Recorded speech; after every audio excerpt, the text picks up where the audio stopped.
Another weekend of violence here in Jacksonville. 10 were people shot. The most recent shooting left one teen in serious condition and another teen dead. 5 separate shooting scenes in a 12-hour span. Florida has had tons of young and talented rappers come out of the area, but the state is more known for its high amount of violent and gang-related crimes, with Jacksonville being a prime example of that. The city's gang war between rappers Yungeen Ace and Julio Foolio is one of the deadliest rap beefs anyone has ever seen, and someone who's proven this to be the case is Yungeen Ace's top shooter, ATK Scotty. The man has earned a reputation of being a cold-blooded killer for the sake of his gang, and although most people don't know about him, Scotty has allegedly been behind some of the most famous Jacksonville killings. Yungeen Ace and Scotty rep their gang called ATK, which is widely believed to stand for Ace to Kill, while Julio Foolio reps his gang named KTA, standing for Kill Them All. Both sides have been beefing since they were barely teenagers, but the gang war dramatically escalated after the death of Zion Brown. Things started when someone broke into Zion's home by throwing a brick through the window and then let off several shots into the house, which hit Zion and his 2 younger sisters. The girls luckily survived, but Zion's injuries were too severe and he tragically passed away at just 18 years old. An ATK member named Trey Shorty was later arrested and sentenced for Zion's murder, but this wasn't enough to satisfy KTA. Zion Brown was Julio Foolio's blood cousin, and the two were very close. So Foolio and the rest of KTA decided to get revenge in a way that would severely affect Scotty and the rest of ATK. Almost a year after the death of Zion Brown, Yungeen Ace, along with 3 other ATK members nicknamed 23, Quan, and Kobe, went out for dinner to celebrate 23's birthday. Little did they know that their celebration would tragically be cut short after the ops followed their car and finally got their revenge on Yungeen Ace, along with the 3 other ATK members with him. While at a red light, a car pulled up beside Yungeen Ace's vehicle and sprayed it with bullets before speeding off. Yungeen Ace miraculously survived the shooting, but sadly the same can't be said about 23, Quan, and Kobe.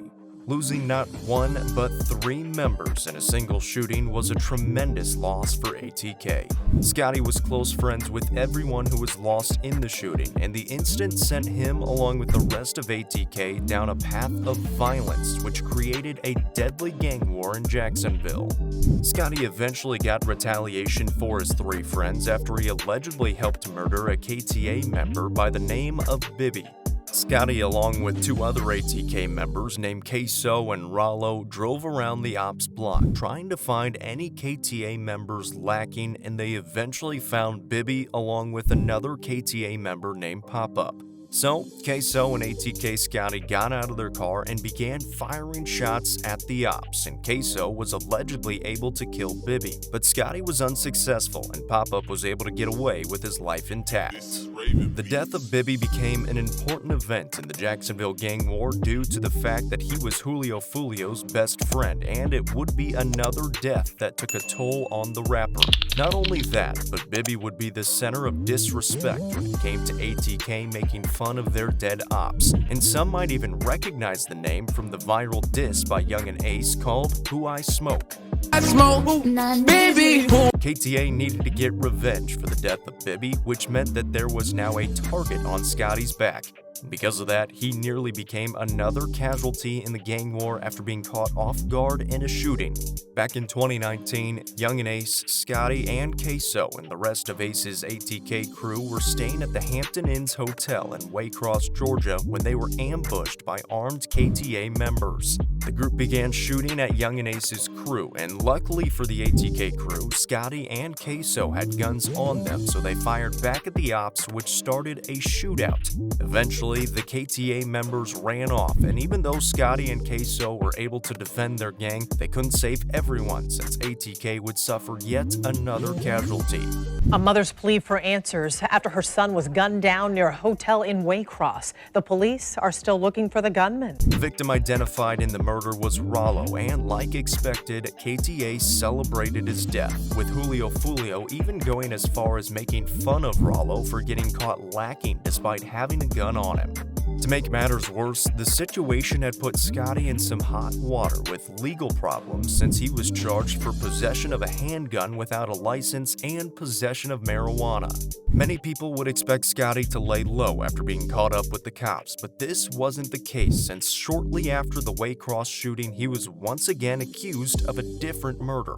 Like we mentioned earlier, when Zion Brown was murdered, his two sisters had also been in the house with him, and one of them, named Tyria Brown, had planned on testifying against ATK members in court. In order to silence her, it was rumored that the gang had put a price on her head, and shortly after that, Tyria had been the victim of an attempted murder. She had been shot 14 times, but after being rushed to the hospital, Tyria had miraculously survived the incident, and at first it seemed like her shooter was going to face justice in court. Police had arrested ATK member YBZ for the shooting, but it turns out he was innocent since he was able to prove to investigators that he wasn't in Jacksonville at the time of the shooting. After police released YBZ from custody, Tyria Brown's mother went to social media and boldly accused Scotty for trying to murder her daughter. She claims that the police had mixed YBZ and Scotty up since they look alike, and that Scotty was the one who actually shot Tyria, but to this day he hasn't been charged for the shooting since there's no solid evidence. After the Tyria Brown shooting, Scotty was allegedly involved in one last murder, which would turn out to be the end of his murder spree. On January 15, 2019, Scotty, along with Queso and other ATK members, had their sights set on hunting down Julio Foolio's close friend and KTA affiliate, Little Buck. With Queso's father as the getaway driver, Scotty and his crew followed Little Buck from his house to a local mall and waited for him to finish shopping. After he walked out the store, Queso hopped out of the car and fired several shots which hit Little Buck and killed him on the spot. If this was like most of the Jacksonville murders, then Scotty and his crew would have just fled the crime scene and gotten away with it. But what's crazy is an off-duty officer was there to witness the whole thing. Queso ran back in the car and his father drove off, which started a chase with the police, but he might be the worst getaway driver ever since he crashed the crew's vehicle in the middle of the chase. Scotty and the group then hopped out the car and ran on foot and split up in different directions, with Queso allegedly fleeing west and eventually losing the cops. Meanwhile, Scotty and another ATK member named Dominique Barner fled to the east and were even caught on surveillance footage jumping through people's yards before eventually breaking into a random house belonging to Barbara Buckley. Scotty and Barner allegedly tried to kill her after Barner began strangling her, but when that didn't work, she was used as a hostage. They changed into her husband's clothes and then took Barbara's phone to call someone for a ride and then made their escape. But Scotty didn't get away with it, and his murder spree came to an end after cops investigated the hostage situation. They were able to DNA test Barbara's pajamas that she was wearing and found Scotty's fingerprints on them, which allegedly tied him in with the murder of Little Buck. He was arrested for double murder charges and is still waiting to go to trial, but this will most likely be the end for ATK Scotty. Let us know what you think about the situation, and we'll see you in the next one.